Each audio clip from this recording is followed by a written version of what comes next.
أعوذ بالله من الشيطان الرجيم.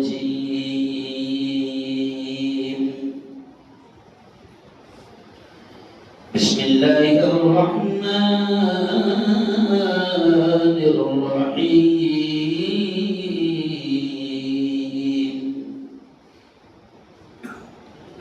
لا يستوي أصحاب النار وأصحاب الجنة.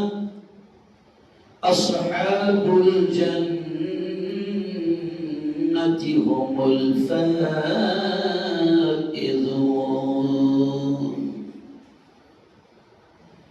وقال تعالى: إنا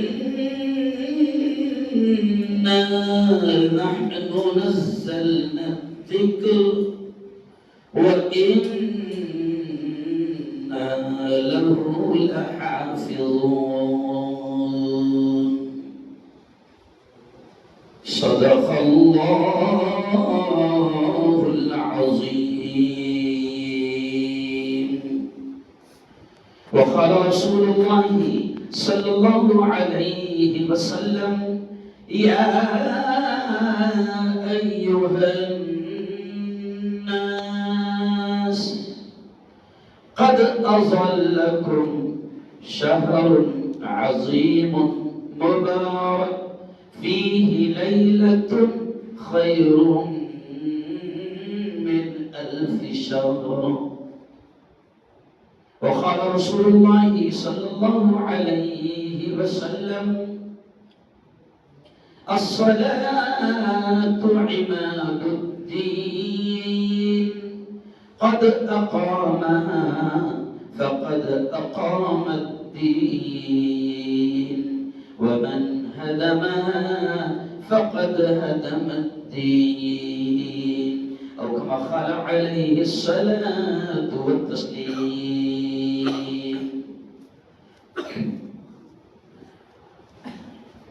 سامان تجارت میرا ایمان نہیں ہے. مسلمان کا ایمان کوئی تجارت اور بزنس یا خریدی یا بکری کی چیز نہیں ہے. بڑے پیارے انداز میں غالباً ماجد دیوبندی کہہ رہے ہیں: سامان تجارت میرا ایمان نہیں ہے، ہر در پہ جھکے سر یہ میری شان نہیں ہے. سامان تجارت میرا ایمان نہیں ہے، ہر در پہ جھکے سر یہ میری شان نہیں ہے. ہر لفظ کو سینے میں بسا لو تو بنے بات. پیارے الفاظ ہیں قرآن کے تعلق سے. ہر لفظ کو سینے میں بسا لو تو بنے بات. تاخوں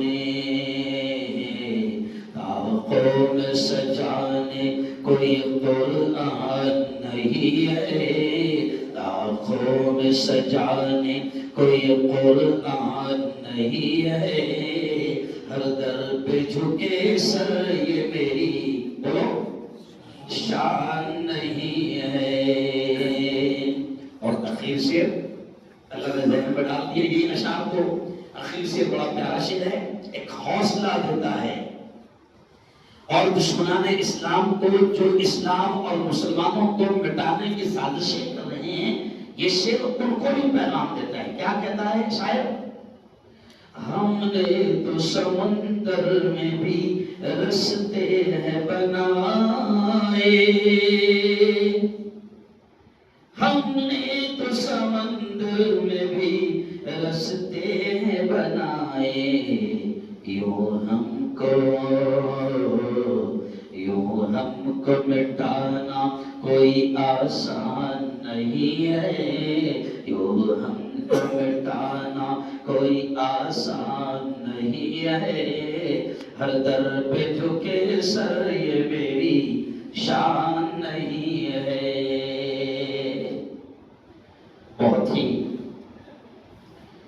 قابل احترام علماء کرام، نوجوان دوستوں، بزرگوں اور ساتھیوں، ایک 20-25 منٹ کا وقت ملا ہے اور ایک لمبے سفر سے ابھی میں آ رہا ہوں تو سوچ رہا تھا کہ اللہ کچھ اہم باتیں ذہن میں ڈال دے، اور میں تو بار بار کہتا ہوں کہ بلوانے والی ذات کس کی ہے؟ اللہ کی ہے۔ تو اللہ نے یہ آیتیں میرے ذہن میں ڈال دی۔ پہلی آیت کا ترجمہ کر کے میں اپنی بات شروع کروں گا کہ دیکھیں اللہ کیا کہتا ہے، لا يستوي اصحاب النار واصحاب الجنہ، فاتحہ میں بھی پڑھی جاتی ہے نا، فاتحہ میں پڑھی جاتی ہے، لیکن ہم سمجھ نہیں پاتے کہ کیا پیغام ہے، کیا سندیش ہے۔ بڑا ایک سبق اللہ آپ کے ہمارے سامنے رکھ رہا ہے کہ لا يستوي اصحاب النار و اصحاب الجنہ۔ اللہ کہتا ہے سنو میرے بندو، جنت والے اور جہنم والے کبھی برابر نہیں ہو سکتے، ہے نا؟ جیسے قرآن میں اللہ ایک جگہ کہتا ہے لا يستوي الاعمى والبصیر، آنکھوں والے اور اندھے کبھی برابر نہیں ہو سکتے۔ اور ایک جگہ اللہ کہتا ہے هل يستوي الذين يعلمون والذين لا يعلمون۔ اللہ کچھ سوال کے انداز میں پوچھ رہا ہے کہ بتاؤ کیا وہ لوگ جن کو میں نے علم دیا اور وہ لوگ جن کو نہیں دیا، اللہ سوال کے اسٹائل میں کہہ رہا ہے کیا وہ برابر ہو سکتے ہیں؟ نہیں ہو سکتے۔ اللہ کے ایک الگ الگ انداز ہے، جیسے انا انزلنا بھی اللہ خود کہہ رہا ہے وما ادراک ما لیلۃ القدر، میرے بندو کیا تم جانتے ہو لیلۃ القدر کیا ہے؟ پھر خود ہی جواب دے رہا ہے اللہ، کیا ہوا؟ خود ہی جواب دے رہا ہے اللہ، سوال کھڑا کر کے آپ کے ذہن میں لایا، پھر اللہ نے جواب دیا، پھر اللہ خود کہتا ہے کہ نہیں جانتے ہو تو اللہ خود کہتا ہے سنو میرے پیارو، لیلۃ القدر خیر من الف شہر، کہ لیلۃ القدر ہزاروں مہینوں سے افضل ہے۔ یہ اسٹائل ہے۔ تو اللہ نے میرے تھکے ہوئے ذہن میں یہ آیت ڈال دیا، اور پہلے میں نے آیت پڑھا تو اللہ کہہ رہا ہے کہ میرے بندو یاد رکھو جنت والے اور جہنم والے کبھی برابر نہیں ہو سکتے۔ جن سے میں ناراض ہوا، جن پر میں غصہ ہوا، جنہوں نے میری نہیں مانی، جنہوں نے میرے نبیوں کی نہیں مانی، میرے نبیوں کو پتھروں سے مارا، میرے نبیوں کو ستایا، ان کی بات کا انکار کیا، انہوں نے نبی کی بات کا انکار نہیں کیا۔ نبی وہی بولتے ہیں جو میں بولتا ہوں۔ تو جنہوں نے نبیوں کی نہیں مانی، اللہ کی نہیں مانی، قرآن کی نہیں مانی، وقت کے رسولوں کی نہیں مانی، وہ جنت کے بجائے جہنم میں ڈالے جائیں گے۔ اور اللہ کہتا ہے پھر وہ وقت کے کتنے ہی بڑے بڑے بادشاہ اور حکمران ہو، رتی مہارتی ہو، وہ جنت میں جانے والوں سے برابر نہیں ہو سکتے۔ جنت میں فقیر بھی جائے گا، پارٹیشن کے مکان میں رہنے والا بھی جائے گا، مٹی کے مکان میں رہنے والا بھی جائے گا۔ کبھی کبھی ہم انسانوں کے دماغ میں یہ آتا ہے کہ جھوپڑے میں جو برسوں سے زندگی گزار رہا ہے شاید وہ کامیاب انسان نہیں۔ کہتے نا وہ لوگ کیا کر رہا ہے، زندگی بول کے کھایا نہ پوچھا، بولتے نا جو ہے بولو نا، بولتے میرے بابا زندگی بھر کیا کرا، کیوں کھایا اور پوچھا۔ اللہ کہتا ہے کہ وہ جس کو تم غریب سمجھتے ہو، فقیر سمجھتے ہو، مجبور سمجھتے ہو، محتاج سمجھتے ہو، لاچار سمجھتے ہو، بھکاری سمجھتے ہو، مسکین سمجھتے ہو، بے سہارا سمجھتے ہو، اللہ کہتا ہے کہ اگر اس نے لکڑی اور مٹی کے مکان میں زندگی گزارا، لیکن لکڑی اور مٹی کے مکان میں اگر وہ اللہ اور رسول کی مانگ کر اس نے زندگی گزارا، وہ جنت میں جائے گا، اور پھر اس کا مقابلہ اڈانی اور امبانی میں نہیں کر سکتا. سمجھ رہے اور نہیں کر سکتا. اب بولنا بہت کامیاب انسان ہے نا. ایک کی عورت تو صبح 4 لاکھ کی چائے پیتی، کیا زبردست، بہت بڑی بات ہے. کامیاب انسان. اللہ اور اللہ کے رسول نے سکسیسفل اور کامیابی کا ڈپینڈ اس پر بھی بتایا. کیوں اس پر بھی بتایا؟ ابھی میں 25 جنوری کو سورت میں شیر پنجاب اور ہمارا پروگرام ہوا. دیکھو یہ شیر پنجاب کو جانتے ہیں نا، مولانا عثمان لدھیانوی، تلوار والے مولانا بولتے ہو، تلوار لٹکے تھے. تو ان کا ہمارا ساتھ میں پروگرام ہوا. پھر اس کے بعد 26 کو میرا صبح میں گلرا میں تھا، رات میں احتماد میں تھا، 27 کو نوساری میں لگاتار سفر کر رہا ہوں. پھر پرسوں جانتے ہوئے کل بہور میں تھا. ابھی اور نکل جاؤں، کل ہردا میں ہے، پرسوں اجین میں، اجین سے پھر فلائٹ پکڑوں گا سیدھا تلسو چلسو کرناٹک میں. بس اللہ چلا رہا ہے، ورنہ سوچے تو عقل کام نہیں کرتی. سمجھ آ. پھر آج میں جب آیا تو میں نے کہا نہیں، میں آ جاؤں گا انشاءاللہ، ضرور آؤں گا 20-25 منٹ سے، لیکن آ جاؤں گا، وعدہ کیا. تو آج اللہ یہ بلوا رہا ہے کہ سنو، کامیابی اور سکسیسفل کا ڈپینڈ اور دار و مدار ہمارے اپنے چھوٹے دماغوں میں یہ ہے کہ جس نے بنگلہ بنا لیا بڑا کامیاب انسان، جس کے گھر کے سامنے 2-3 فور ویلر کھڑی ہوئی ہے بڑا کامیاب انسان، جس کا کاروبار بہت زبردست چل رہا، 100-200 مزدور اس کے وہاں کام کر رہے، بہت کامیاب انسان. سینکڑوں ایکڑ زمین جس کے پاس میں، بہت کامیاب انسان. سینکڑوں ایکڑ کھیت کھیتی باڑی جس کے پاس ہے، بہت کامیاب انسان. کروڑوں روپے جس کے پاس ہے، بہت کامیاب انسان. ارے کروڑوں روپے والا کامیاب انسان نہیں ہے.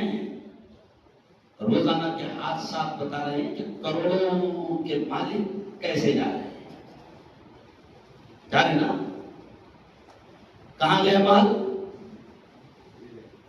یہی رہ گیا. گھڑی بھی ساتھ میں نہیں لے جا رہا. نہیں سمجھا؟ گھڑی بھی ساتھ میں نہیں لے جا رہا. ختم. اینڈ کامیابی یہ نہیں ہے. مولانا عثمان لدھیانوی نے ایک واقعہ سنایا سورت کے بیان میں، دماغ میں ڈال گیا. ایک صحابی ہے، ایک صحابی سے ہے جو اس وقت 200 درہم کا کپڑا پہنتے تھے. کتنے؟ ہاں 200 درہم، یعنی آج کے زمانے میں 30-35 لاکھ. اپنا چھوڑ تو صرف 15 لاکھ کا پہنتا.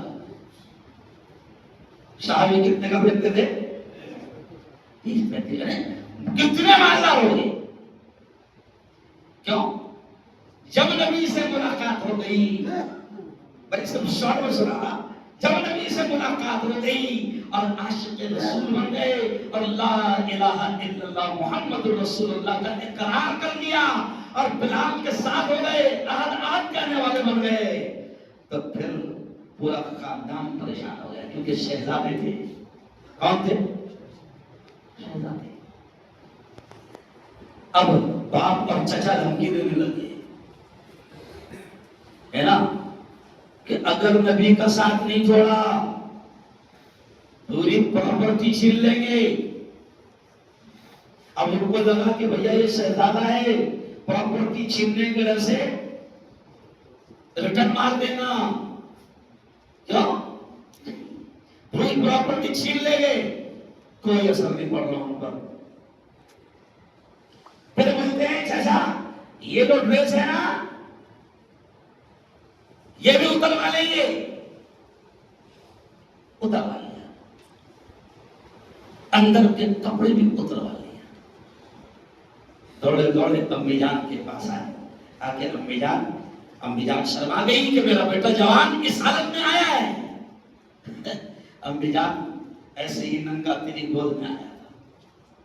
امی جان نے فوراً کپڑا لپیٹا اور کہا امی جان چچا جان یہ کہتے ہیں کہ سب چھین لیں گے، میں نے سب کچھ اتار کے دے دیا اور یہ بتا دیا کہ کچھ نہیں چلے گا، کیوں؟ ساری پراپرٹی چھین لو، لیکن جب نبی کا ہو گیا ہوں تو پھر دنیا کی کسی طاقت کا ڈر نہیں ہے اور دنیا کی کوئی چیز نہیں چاہیے۔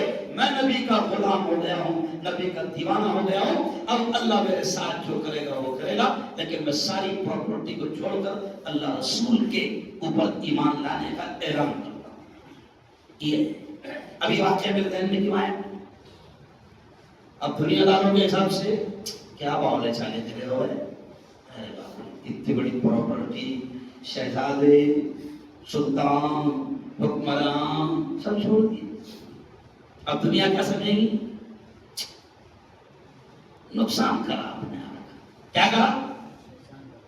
نقصان کرا اپنے آپ کا، ہے نا؟ لیکن نبی کہتے ہیں کہ فقیری کی حالت میں گیا، غریبی کی حالت میں گیا، بھوک کی حالت میں گیا، کپڑے بدن پر نہیں تھے، رہنے کو گھر نہیں تھا، لیکن ایمان کی حالت میں گیا تو جنت کا حقدار بنا۔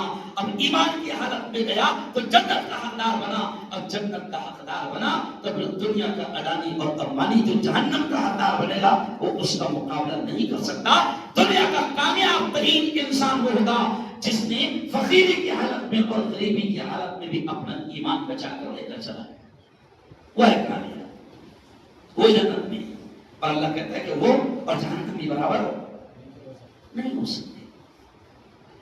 تو ایمان کو بچانے کی محنت، ایمان کو بچانے کی کوشش اور ایمان کو بچانے کی فکر انسان کی سب سے اولین فکر ہونا، سب سے اولین فکر ہونا ایمان کو بچانے کی، کہ میرا ایمان کیسے بچ جائے۔ اور اللہ موقع دیتا ہے، اللہ موقع دیتا ہے۔ پیارے نبی فرماتے ہیں دیکھ، ایمان والے اعمال کرے گا، اللہ کو راضی کرنے والے کام کرے گا، نبی کے بتائے ہوئے کام کرے گا تو الایمان یزید، وہ جو تیرا ایمان کا ٹیمپریچر ہے وہ بڑھے گا، اور ایمان والے کاموں سے دور رہے گا، نمازوں سے دور رہے گا، قرآن سے دور رہے گا، دین سے دور رہے گا، ایمانی ماحول سے دور رہے گا، نماز کے ماحول سے دور رہے گا، تو پھر ظاہر بات ہے کہ وہ جو تیرا ایمان ہے یہ اس کم ہوگا۔ ماحول کا اثر پڑتا ہے نا، کیوں؟ ماحول کا اثر پڑتا ہے۔ ہمارے ممبئی کے ایک دوست ہے، ان کے بیٹے کے ولیمے میں گئے ہیں، بڑا آدمی، ولیمے میں بڑے بڑے لوگ اور ساری فلم انڈسٹری جمع، ساری فلم انڈسٹری جمع۔ 26 مئی 2025 کو بمبئی کے وہ کسی وہ جو فلم وغیرہ جہاں شوٹنگ ہوتی ہے وہاں وہ ولیمہ رکھا جائے گا۔ ایک سال بھی نہیں ہوا شادی کو، جس شخص نے بیٹی دیا وہ دیندار، حالات ایسے ہو جاتے ہیں کبھی کبھی آدمی نہ چاہتے ہوئے بھی پھنس جاتا ہے۔ دیندار آدمی، آج دونوں رو رہے ہیں۔ یہ اکلوتی ایک اولاد تھی، کروڑوں کا مالک تھا، لیکن نشے کا عادی تھا۔ آج فرار ہے، ادھر باپ بھی رو رہا ہے لڑکے کا، ادھر لڑکی کا باپ بھی رو رہا ہے۔ کیوں؟ رشتہ ہم جو طے کرتے ہیں نا، تو آج کل ہمارے دماغوں میں بھول بھر گیا ہوا ہے۔ ہمارے پاس میں معیار اور لیول کس چیز کو دیکھا جاتا ہے؟ کامیاب انسان مال والا، اور گجٹی نکلا مال والا تو، ارے بولو نا، نشیڑی نکلا مال والا تو گئی تیری بیٹی کی زندگی۔ مال کو معیار بناتے ہو، مال کو لیول بناتے ہو، مال کو کامیابی کا دار و مدار سمجھتے ہو؟ بالکل نہیں۔ اگر مال کامیابی کا دار و مدار ہوتا تو پھر سب سے دنیا کا کامیاب ترین انسان مال والا قارون تھا۔ کون تھا؟ ہاں، سب سے پہلے پے ٹی ایم کی ایسے کارڈ نہیں تھا، پہلے کارڈ نہیں تھا، کارڈ تو لکھا ہے کہ قارون کے خزانوں کی چابیاں، یعنی خزانے کتنے ہوں گے، قارون کے خزانوں کی چابیاں اونٹوں پر لایا کرتی تھی، ہے نا؟ اگر ہاتھ سے کامیابی مل جاتی تو کامیاب ترین انسان کون ہوگا؟ قارون ہوگا۔ لیکن اللہ نے دنیا کو بتایا کہ دیکھو یہ قارون جس کو تم بہت کامیاب انسان سمجھتے ہو کہ اربوں کے خزانے کا مالک ہے، اللہ نے دنیا کے سامنے نقشہ لا کر رکھا۔ اللہ نے اپنے قرآن میں کہہ دیا کہ دیکھو میں نے دنیا کو دکھایا قارون کا انجام، کہ ہم نے زمین کو حکم دیا کہ اے زمین پھٹ جا، اور قارون کو اپنے خزانوں کے ساتھ میں دی۔ زمین کسی پھٹی، قارون اندر گیا اور خزانوں کے ساتھ اللہ نے حکم دیا کہ اس کے خزانوں کو بھی اس کے ساتھ پر رکھو، اور قیامت تک وہ دستہ ہی جائے گا۔ تو مال کا لیول کامیابی نہیں ہے، دین کا لیول کامیابی ہے، ایمان کا لیول کامیابی ہے۔ اور ایمان بچا کر لے جانے میں کامیاب ہو گیا، کوئی بات نہیں، چھپڑی میں رہتا تھا، لکڑی کے مکان میں رہتا تھا، پارٹیشن کے اور مٹی کے مکان میں رہتا تھا، لیکن ایمان پر موت ہوئی تو دنیا کا سب سے کامیاب ترین انسان جس کی ایمان پر موت ہو جائے۔ اس لیے محنت بھی کرنا کہ ایمان بچے، کوشش بھی کرنا کہ ایمان سلامت رہے، کیونکہ مارکیٹ میں نے اس سے پہلے بھی جب شکیل میں حنیف والا مسئلہ آیا تھا تو اس وقت بھی شاید مولانا ہی کہا تھا میں نے کہ مارکیٹ میں ایسے ڈاکو آ چکے ہیں جو آپ کی دکان نہیں لوٹ رہے، جو آپ کی تجوری نہیں لوٹ رہے، جو آپ کا خزانہ نہیں لوٹ رہے، جو آپ کے گھر میں ڈاکہ نہیں ڈال رہے، جو آپ کی الماری کے تالے نہیں توڑ رہے، جو آپ کے محلوں کے تالے نہیں توڑ رہے، مارکیٹ میں ایسے ڈاکو آ چکے ہیں جو آپ کے ایمان پر ڈاکہ ڈال رہے ہیں۔ کیا بدل رہے؟ ایمان پر ڈاکہ ڈال رہے ہیں، ہے نا؟ گھر پر ڈاکہ پڑ گیا، 25-50 لاکھ چلے گئے، کوئی بات نہیں، آ جائیں، کوئی بات نہیں، آ گئے، اللہ نے دے دیا، اللہ نے آ جائیں گے۔ لیکن ایمان پر اگر ڈاکہ ڈالنے میں اگر شیطان کامیاب ہو گیا تو پھر ہماری تباہی یقین۔ اس کی فکر کھائے گی کرنا، ارے بولو، اچھا اپنی بھی، اور رات میں پرسوں جامنے اور کل رات میں پہور میں میں نے کہا اپنی بھی اور اپنی اولاد کی بھی ایمان کی فکر کرنا، اور یہ اتنا بڑا کام ہے کہ وقت کا نبی، آخری بات یہی پر ختم، وقت کا نبی، ایسا نبی، غور سے سننا، دماغ ہل جائے گا، وقت کا نبی اور ایسا نبی جس کے بابا بھی نبی، جس کے دادا بھی نبی، سمجھ رہا، جس کے نیچے بھی نبی، بیٹے اور پوتے بھی نبی، ہے نا؟ تو کتنا اچھا گھرانا ہے، تو انہوں نے ٹینشن لینے کا مطلب کیا؟ ارے بولو گئے بابا نبی، دادا نبی، بیٹے نبی، نبیوں کا گھرانا، تو کوئی ٹینشن نہیں مانگتا؟ ارے بولو کچھ نہیں۔ لیکن میرا استاد محترم حضرت مولانا علی ابو الحسن علی الحسنی الندوی رحمۃ اللہ علیہ اکثر وہ باتیں سناتے ہوئے کہتے تھے کہ مسلمانوں، ایمان کی فکر کتنی ضروری ہے کہ ایسا خاندان جو نبیوں کا خاندان ہے، نبیوں کا گھرانہ ہے، اور جب نبی کا انتقال ہو رہا ہے، نبی کا انتقال ہو رہا ہے تو وہ اپنے بچے ساتھ میں بیٹھے ہوئے ہیں نا۔ اس وقت جب آخری وقت رہتا تو اپن کیا باولی چالے کرتے ہیں؟ باوت دیکھو دیکھ لو بتا تیری کیا کر رہے تھے، پھر بھیڑ آ گئی، بھیڑ ہے نا، اور باوت کے آگے گھوم رہے، ملک الموت دکھ رہے، نہیں باولی کیا ہو رہے، پوری کا انتظار تھا، اس کا انتظار نہیں، اس کو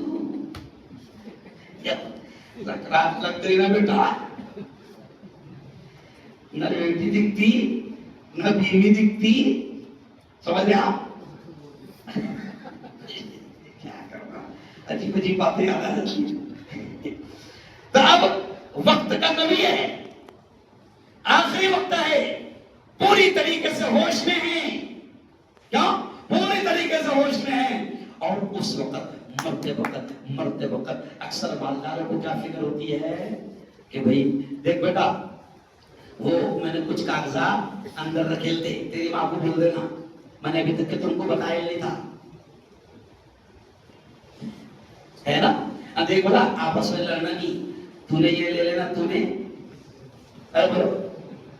وہ لے لینا۔ ایک ویڈیو آئی تھی چھوٹی بھائی کا اچھی کہ آئی سی یو میں باپ ہے، آئی سی یو میں باپ ہے، تینوں بچے اس کے سامنے کھڑے ہیں اور باپ بول رہا وہ دیکھ وہ سبھاش چوک کے تینوں بنگلے تو نے سنبھالنا، پھر بولتا ہے ایک کام کر وہ جو اپنے اسٹیشن کے پیچھے کے جو 10 بنگلے ہیں وہ تو نے سنبھالنا۔ اب نرس سن رہی کہ باپ ایک دماغدار ہے، دماغدار کا بول رہا 5 بنگلے تو نے سنبھالنا، 10 بنگلے تو نے سنبھالنا ہے۔ بعد میں نرس پوچھتی بچوں سے کہ اتنے مالدار ہے تمہارے باپ؟ بولے نہیں وہ دودھ دینے جاتے تھے، نہیں سمجھا؟ تو اپنے کو بولے وہ 10 بنگلوں میں دودھ تو نے دینا، 5 بنگلوں میں دودھ تو نے دینا۔ یہ ہے ہمارا لیول، یہ ہے ہمارا لیول کہ آخری میں بچوں کی یہ فکر کر رہے ہیں اور ختم کرتے ہوئے بات کا ہوگا لیکن بابا اشارہ کر رہے 5 منٹ بڑھا۔ تو اب مرتے وقت میں آخری وقت میں یہ وقت کا نبی جس کے پورے نیچے اوپر پورے گھرانے میں انبیاء اور نبی اور رسول، لیکن اس وقت کا نبی اپنے بچے سامنے بیٹھے ہوئے اور اب وقت کا نبی اسے کہہ رہا ہے، فکر دیکھو کیا کہہ رہا ہے، مَا تَعْبُدُونَ مِن بَعْدِي، یہ ہے نا اب صاحب مَا تَعْبُدُونَ مِن بَعْدِي، اور میرے پیارو تم میرے بعد کس کی عبادت کرو گے؟ یہ کوئی سوال ہے؟ ارے نبی بھائی، بیٹے بھی نبی اور آپ کو فکر کیا ہو رہی؟ ارے بولو میرے باپ، میرے پیارو، میرے بچوں، مجھے سیٹسفائی کر دو، مجھے اطمینان دلا دو، مجھے کانفیڈنس ہو جائے کہ میں کامیاب رہا تمہارے ایمان بچانے میں۔ تو جاتے جاتے وقت کا نبی اپنے بچوں سے پوچھ رہا ہے کہ میرے بچوں مجھے بتا دو کہ میرے بعد تم کس کی عبادت کرو گے؟ تو مولانا علی بن نبی کا جملہ کہہ کر ختم کروں گا کہ مولانا علی بن نبی کہتے تھے کہ سوچو اگر وقت کا نبی اپنے بچوں کے ایمان کی اتنی فکر کر رہا ہے تو یہ آج کے سڑے ماحول میں ہم نے اپنے بچوں کے ایمان کی کتنی فکر کر؟ ارے بولو یہ موبائل کا زمانہ، یہ انٹرنیٹ کا زمانہ، یہ گندگی کا زمانہ، یہ ننگائی کا زمانہ، یہ عریانیت کا زمانہ، اسکولوں میں بھی ایمان پر خطرہ، اسکولوں میں بھی ایمان پر خطرہ۔ یہ مولانا علی بن نبی نے آج سے 35 سال پہلے، یہ جو مدعے اٹھتے نا ابھی کوئی نئے نہیں ہے، آج سے 35 سال پہلے بھی سوریہ نمسکار کا مدعا اٹھا تھا کہ سب کو اسکول میں بچوں کو سوریہ نمسکار کرواؤ، یعنی سورج کی پوجا کرواؤ۔ تو اس وقت مولانا علی بن نبی نے پڑھے تو ٹوک انداز میں کہا تھا کہ اگر مسلمانوں کے بچوں کو، ایمان والے بچوں کے بچوں کو اگر اسکولوں میں سوریہ نمسکار کروایا جائے گا، سورج کی پوجا کروائی جائے گی، تو مسلمان کا بچہ مزدور میں رہنا پسند کرے گا، مستری بننا پسند کرے گا، لیکن مسلمان کا بچہ ایسی اسکولوں میں نہیں ہے۔ آج ہم بڑی بڑی اسکولوں میں بھیج رہے ہیں، کرسچن اسکولوں میں بھیج رہے ہیں مونٹیسوری اور کانوینٹ، کیا معلوم کیا کیا ہے۔ تو کیوں؟ دماغ میں بھوک بھرا ہوا ہے، وہاں جائیں گا پھر انگلش بول لینا، صاحب بنے گا، صاحب نہیں بنے گا، کیا اردو والے نہیں بن رہے صاحب؟ ارے بولو مراٹھی والے نہیں بن رہی ہے، دماغ میں ہے نا، کرسچنوں کے حوالے کر رہے ہیں۔ تو مولانا کہتے تھے کہ اگر تم نے اپنی اولاد کو ایسی اسکولوں کے حوالے کر دیا اور اگر اللہ نہ کرے اللہ نہ کرے اللہ نہ کرے تمہاری اولاد کے ایمان پر ڈاکہ پڑا تو ذمہ دار تم بھی رہے، ذمہ دار۔ آخری 1 منٹ کا واقعہ سنا کر، دلی میں ہمارے دوست کمشنر، دلی میں کمشنر جمعیت العلماء کی میٹنگ میں میرا دلی جانا ہوا، کمشنر صاحب کو میں نے فون لگایا کہ آپ سے وعدہ کیا تھا کہ اگلی بار آؤں گا تو ملاقات کروں گا۔ کمشنر صاحب نے بڑے خوشی سے اظہار کیا اور گاڑی لینے کے لیے بھیج دی۔ میں نے چلا گیا، اتفاق سے جمعہ کا دن تھا، جمعہ کا دن تھا۔ لکھنؤ میں پڑھتا تھا جب وہ لکھنؤ کے کمشنر تھے، اور میرا بچپن حسن جو لکھنؤ کا انہوں نے دیکھے تو بلائے۔ جمعہ کا دن کمشنر صاحب کا لڑکا لندن سے آیا ہوا تھا، وہ بھی بڑا آدمی بن گیا، کمشنر کا بیٹا وہ بھی بڑا۔ کمشنر صاحب جمعہ کے دن، جمعہ کا وقت ہوا تو روتے روتے کہتے ہیں مجھ سے، مفتی جی بچے کو ذرا سمجھاؤ نا کہ آج جمعہ ہے اور جمعہ کی نماز تو کم از کم پڑھ لے۔ میں نے کہا کیوں؟ کہا کہ اس کو بولتا ہوں کہ نماز فرض ہے تو وہ بولتا ہے اوہائے کائے کے واسطے، اور اس کی ایک کلپٹی میں دے مسئول اس کے واسطے، یعنی اس نے دین پڑھائی نہیں سمجھا، دین پڑھائی نہیں، تو وہ پوچھ رہا کائے کو، جیسے وہ جاوید اختر رات میں کوہر میں اس کا آپریشن کیا، کتنا پڑھا لکھا جاوید اختر، بہت پڑھا لکھا، ایتھسٹ اور تحریر لوگ اس کو اپنا باس مانتے تھے، کیوں؟ اتنا بڑا پڑھا لکھا، بڑا شاعر، فلموں کے گانے لکھنے والا، بہترین علم والا، لیکن میں نے رات میں بہور میں کہا کہ دین کی تعلیم نہیں ملی، ایمان کی تعلیم نہیں ملی، تو اتنا بڑا پڑھا لکھا، اور کیا کہتا ہے وہ، یہ زمین یہ آسمان اس کا کوئی پیدا کرنے والا نہیں، ایسی پیدا ہو گئے، مطلب تو بھی ایسی پیدا ہو گیا، نہیں سمجھا جا میں رکھتا۔ اب اس کو اس کی انگلش میں ناز تھا، بڑی پیاری انگلش بولتا تھا، لیکن میرے مدرسے کے ندوہ کے 28 سال کے مفتی شمائل نے جب ڈیبیٹ میں لیا تو جاوید اختر اس کی انگلش سن کر حیران، اور 1 گھنٹے میں جاوید اختر نے 5 بار بولا کہ صاحب یہ جملہ سمجھ میں نہیں آیا، تھوڑی ہلکی والی انگلش بولو نا۔ مدرسے کے مالے اسی سمجھتے ہیں کیوں؟ مفتی شمائل نے تو میں نے کل بہور میں کہا کہ یاد رکھو اپنی نسلوں کے ایمان کی فکر کرو، دنیا دینے سے منع ہم نہیں کرتے، بہترین بڑی سے بڑی ڈگری دلاؤ، لیکن پہلے ان کو مسلمان بنا۔ کیا بنا؟ اگر تم نے صرف انگلش دنیا دیا تو یہ جملے پر میں بات ختم کر رہا ہوں۔ میں نے جملہ کہا کہ اگر تم نے انگلش دنیا دیا تو یاد رکھو پھر نسلوں میں جاوید اختر پیدا ہو گئے، مفتی شمائل پیدا نہیں ہوں گی، ہے نا، جن اولادوں سے پھر ماں باپ بھی پریشان نہیں۔ ارے کئی ایسی اولاد ہے کہ ماں باپ اتنے پریشان ہیں کہ ان اولادوں کو دیکھ کر کبھی آپ نے بھی سنا ہوگا یہ جملہ، کبھی کبھی باپ کہتا ہے، کبھی کبھی ماں کہتی ہے کہ مفتی صاحب یہ نہ ہوتا تو اچھا ہوگا۔ تو ایسی اولاد اگر ہم نے ان کی صحیح تربیت نہ کی تو وہ تو ڈوبے، ہم تو ڈوبے ہیں صنم۔ ماں باپ کو بھی ذمہ دار ہونا ہے، ماں باپ بھی ذمہ دار ہوگی۔ تو میں دعائیں کرتا ہوں کہ آج ایک ٹوٹی پھوٹی باتیں اللہ نے ذہن میں ڈال دیا، اور اتنے ٹکڑے پر میں نے بات کر دیا کہ لا یستوی اصحاب النار و اصحاب الجنہ، کہ جنت والے اور جہنم والے برابر نہیں ہو سکتے۔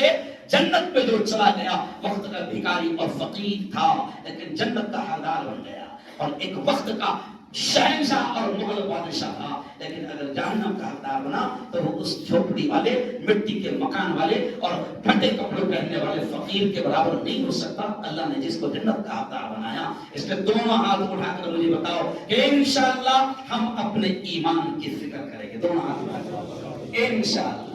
اور پھر کیسے کریں گے فکر؟ سوتے وقت پیارے نبی خود بخشا ہے رسول، سوتے وقت 70 مرتبہ استغفار کرتے تھے، بخشا ہے رسول۔ بلکہ یہ جملہ سن لو، آج کی ابتدائی کا شابان کی نہیں یاد ہے، اپنی والی اپنے کو یاد، ارے بولو ہاں۔ اچھا جنوری کی کتنی ہے؟ 30، کتنی جلدی آئے؟ اسی کو بولتے تو وہ چلا ہنس کی چال اپنی چال شابان۔ اب 18-19 دن بچے ہیں رمضان کے لیے۔ اب یہ بخشائے پہ سے یہ جملہ یاد آیا کہ بخشا ہے رسول 2 مہینہ پہلے سے اللہ سے رو رو کر رمضان مانگتا تھا. یعنی کوئی تو خاص بات ہے رمضان. انشاءاللہ اگر ایک جمعہ مل گیا کبھی آ گیا تو پھر اسی پر بات کروں گا کہ رمضان کا ویلکم کیسے کریں, رمضان کا استقبال اور رمضان کی تیاری کیسے کریں. اگر وقت مل گیا تو بولوں گا, لیکن اتنے جملے پر بات ختم کہ وقت کا بخشا ہے رسول اگر 2 مہینے پہلے سے دعا مانگتا تھا, اللہم بارک لنا فی رجب و شعبان, اے اللہ ہمارے رجب میں برکت عطا فرما, شعبان میں برکت عطا فرما, وبلغنا الی رمضان, اور اتنی برکت دے دے مولا کہ رمضان تک پہنچا دے. تو جب نبی 2 مہینہ پہلے سے رمضان اللہ سے مانگتا تھا تو کچھ تو خاص بات ہے رمضان میں. مجھے ایمانداری سے اللہ کے گھر میں بتانا, کون آدمی رجب کے مہینے سے 2 مہینے سے اللہ سے رو رو کے رمضان مانگ رہا, ہاتھ اٹھاؤ. یعنی 1% نہیں. تو میں نے آپ کے پہلو میں بولا, اس کا مطلب ایسا لگتا ہے اپن زیادہ بخشے رہے. نعوذ باللہ, اتنے جھوٹے پڑے گا یہ سوچ بھی لیا دو. تو میرے یارو, اب جوانوں سے میں کہوں گا, ہوٹل میں بیٹھنے والوں سے کہوں گا, شیکریوں سے کہوں گا, گاڑی چلانے والے ڈرائیوروں سے کہوں گا کہ اب جتنے دن بچے ہیں گاڑی چلا رہے ہو, چلاتے چلاتے پہلا رمضان دے دے, پہلا رمضان. کچھ بڑی دعا مانگنے کی ضرورت ہے, عربی بھی بولنے کی ضرورت نہیں, خاندیشی بھی اللہ کی ہے, مراٹھی کی ارے بولو اللہ کی ہے. کیا بولیں گے اس مراٹھی میں؟ ملا رمضان بولو, جو زبان آتی ہوگی ساری زبانیں کس کی ہے؟ اللہ کے. لیکن چلتے پھرتے میں نے کل عورتوں کو بھی 2-2,500 عورتیں تھی تو میں نے ان سے بھی کہا, روٹی بناتے بناتے کہو اللہ رمضان دے دے, کپڑے دھوتے دھوتے کہو اللہ رمضان دے دے, کیونکہ نبی مانگتے تھے تو کوئی تو خاص بات ہے. میں دعا کے الفاظ کہہ رہا ہوں, زور سے آمین کہنا. اے اللہ پورا رمضان شب قدر تلاوت تراویح پوری برکتوں کے ساتھ میرے مولا ہم کو پورا رمضان نصیب فرما. آمین. وآخر دعوانا ان الحمد للہ رب